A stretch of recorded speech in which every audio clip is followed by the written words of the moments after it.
quanta pasta mi fa così? Non lo so, tu quante scimmette devo mettere? Voglio dire, non lo so, quando hanno volo. Basta. Basta, va.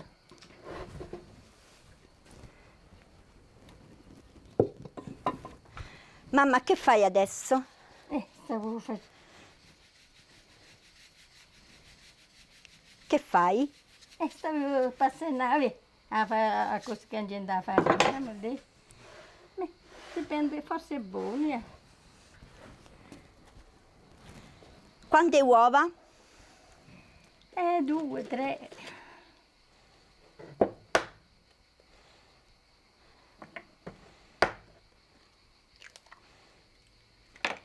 Quando non vuole mettere, una scimmetta. Non ci vuole un'altra. La metto? Basta più. Forse mi sa assai farina. Abbiamo fatto assai e non importa. Mettiamo pure pecca d'acqua. Basta.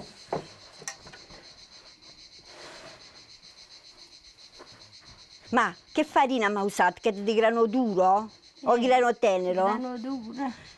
Perché col grano tenero non ci viene buono? Viene più una qualità. E tu quando eri giovane che ci mettevi? Grano duro o grano tenero? Grano duro, a lacrime viene meglio che grano duro, meno una pecca d'acqua. Era fatto di grano fino, era fatto di cappello. Invece la farina di grano tenero era fatta da casurella, una qualità di grana. Facciamo le taglioline, facciamo la lagana, facciamo le tagliatelle, facciamo tante cose. A me mi hanno imparato la nonna, poi mamma, e la bisnonna mia era orgogliosa. E hanno imparato tante cose, e pure mamma, ma poi io sono vecchia pure io tengo 86 anni. Facendo i genitori nostri, la nonna, la mamma, che non imparavano pure a noi, no? Però se uno aveva cucinato la sera, faceva di giorno. Se aveva fatto mezzogiorno, si aveva parto domattina più presto. E che mi ha imparato a pensare la nonna. Chi nonna? La nonna invece era di orgoglione, era anziana, che erano imparati. Quanti anni tenevi, quanto hai imparato? Quando è morto tenia 70 anni. Tu quanti anni avevi, quanto hai imparato? Io potevo avere pure 10, 12, 15 anni, a quell'età. Le tagliatelle lo puoi conservare 2, 3 giorni, pure 8 giorni, ma poi la cosa, perché non è si tiene a lungo, non è come la pasta che si tiene assai. La cosa deve essere buon asciutto, deve essere buono, e poi dopo lo mettiamo a tempo più brillo, lo teniamo in un sacchettino di tela, perché la plastica forse stavano in Germania. Noi quando se mi fatto mal fatto non ne facciamo tanta pasta.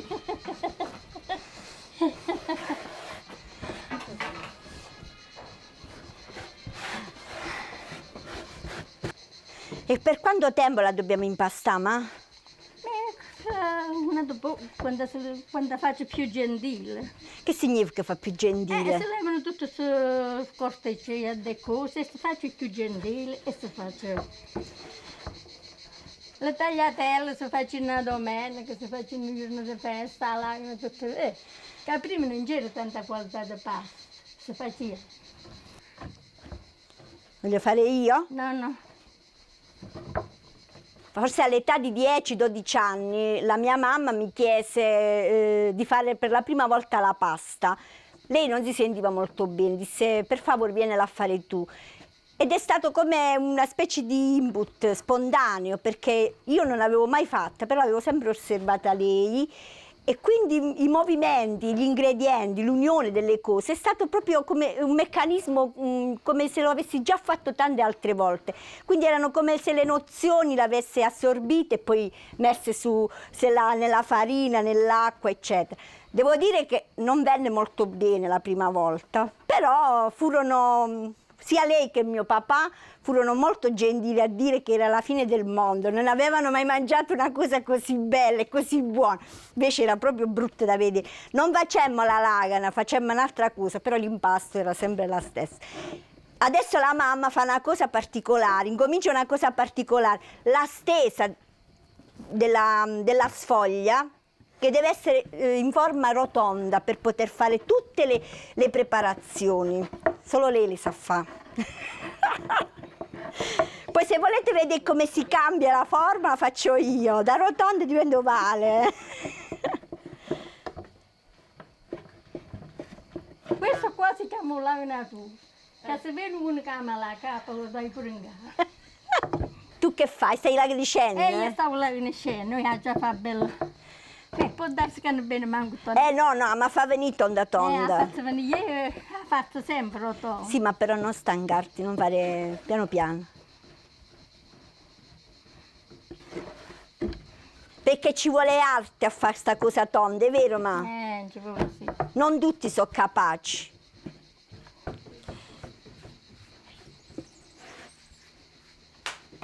Credo che non impareremo mai a farla così. Si alza e si vede se passa la luce, vero? Poi facciamo vedere come si vede quando è pronta. Si alza quando è attorcigliata la natura e si vede se passa la luce. Se passa una certa quantità di luce è pronta, altrimenti bisogna laganare poco.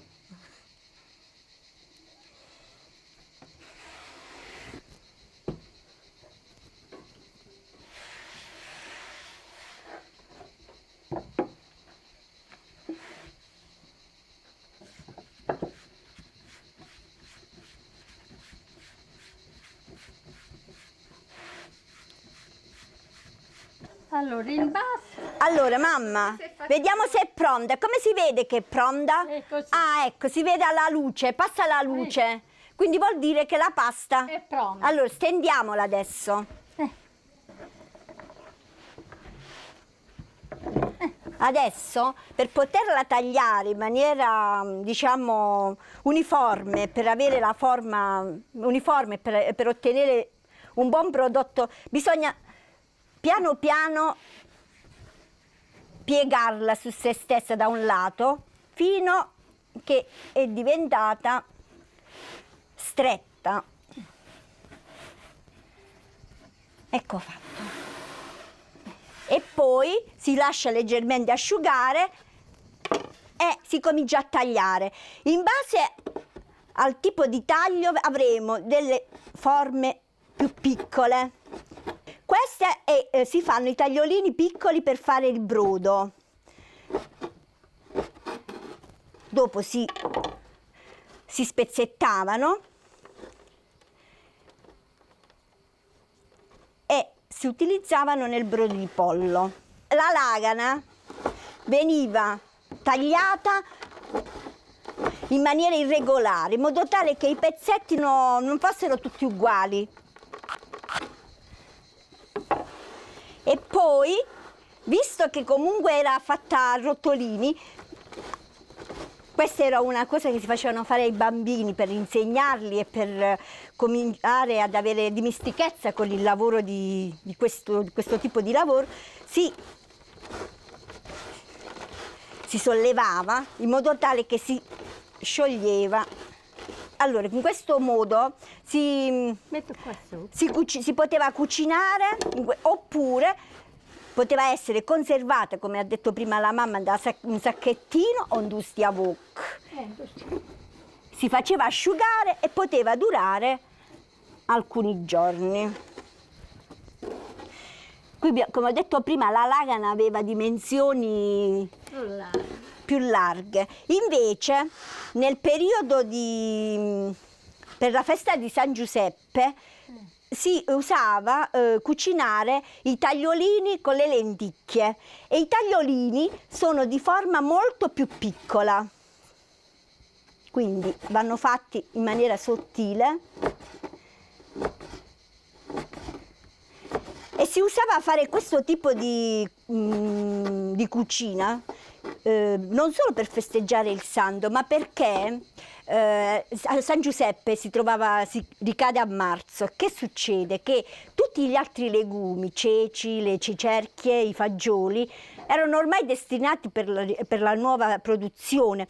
Nella dispensa erano rimaste solo le lenticchie che erano già state piantate nel mese di ottobre. Quindi si utilizzava l'unico legume che ancora era in riserva e che non si poteva più seminare perché ormai il tempo era passato, e si utilizzava per la festa di San Giuseppe.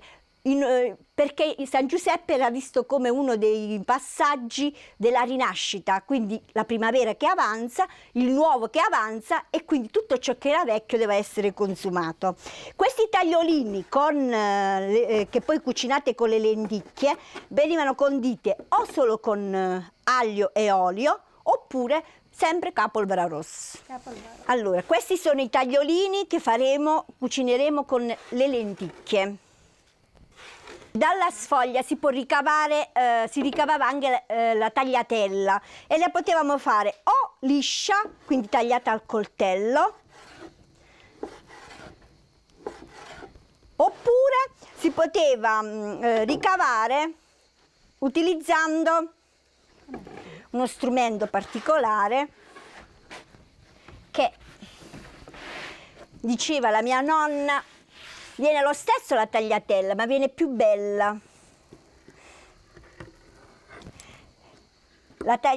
Uno strumento fatto con riciclo di pezzi che si tenevano in campagna, in modo tale che veniva riccia e quindi più bella da vedere e più piacevole per i bambini.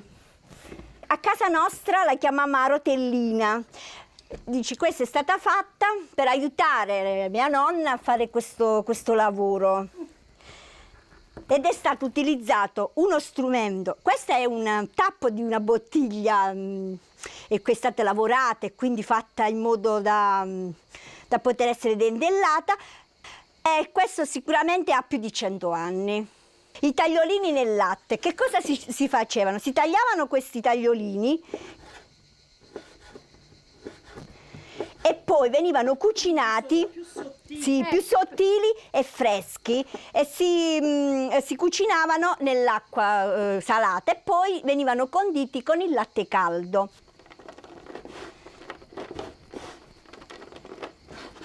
Poteva succedere che per un motivo o per un altro non si era pronti nel tagliare la pasta e questa si seccava troppo.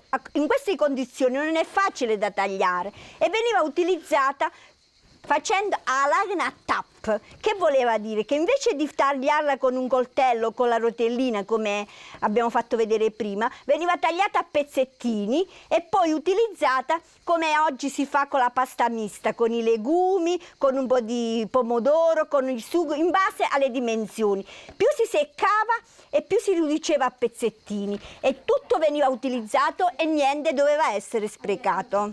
Siamo partiti dalla farina impastata con le uova, abbiamo preparato questo impasto e abbiamo tirato la sfoglia. Da questa sfoglia abbiamo ricavato tutti i prodotti, tutti i tipi di pasta, la tipologia che abbiamo utilizzati.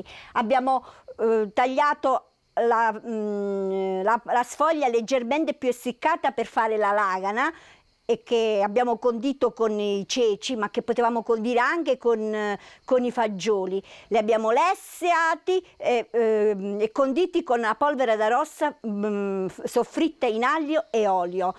Abbiamo ricavato poi i tagliolini fatti freschi e poi conditi con il latte. Abbiamo ricavato i tagliolini che abbiamo condito con le lenticchie. Allora, oggi ho pensato di fare alagna a matassa.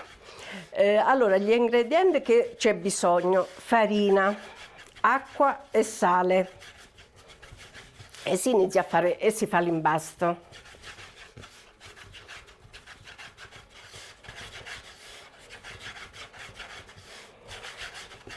Questa è stata, me l'ha insegnata mia mamma quando ero piccola.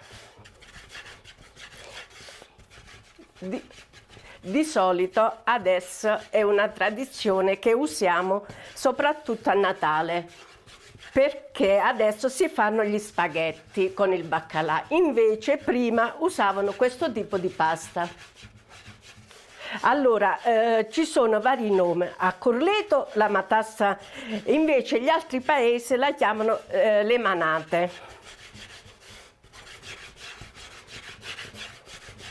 Le prime volte io non riuscivo facilmente a farla, però dopo sono riuscita a farla.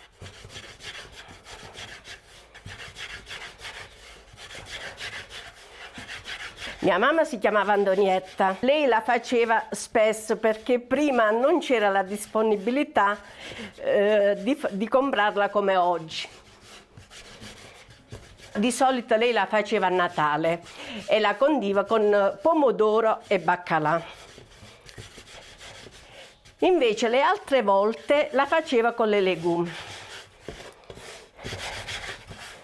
E la difficoltà è di fare questi tipi di bastoncino.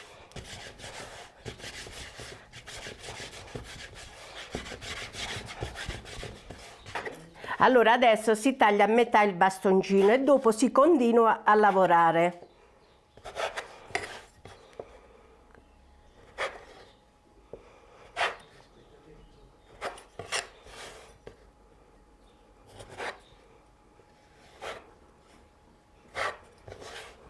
Per lavorare questa pasta occorre un tavlied e a rasulecchio e si continua a lavorare sempre sottile, bisogna farla.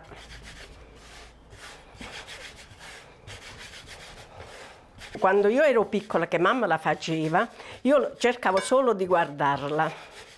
Però le prime volte che l'ho fatta non sono riuscita a farla perché, allora, mentre che tu la lavori, quella si spezza. Allora, adesso si inizia a fare, essendo che si chiama lagna matassa, si fa una matassa.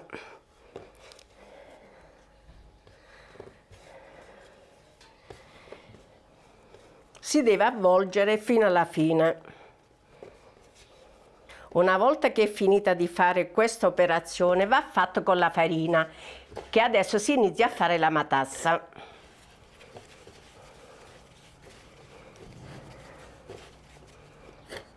E questa è la lagna matassa. Allora, questo è un piatto tipico che mamma lo usava a farlo a Natale. Oppure negli altri periodi lo faceva con i legumi. Ecco a voi il piatto finito.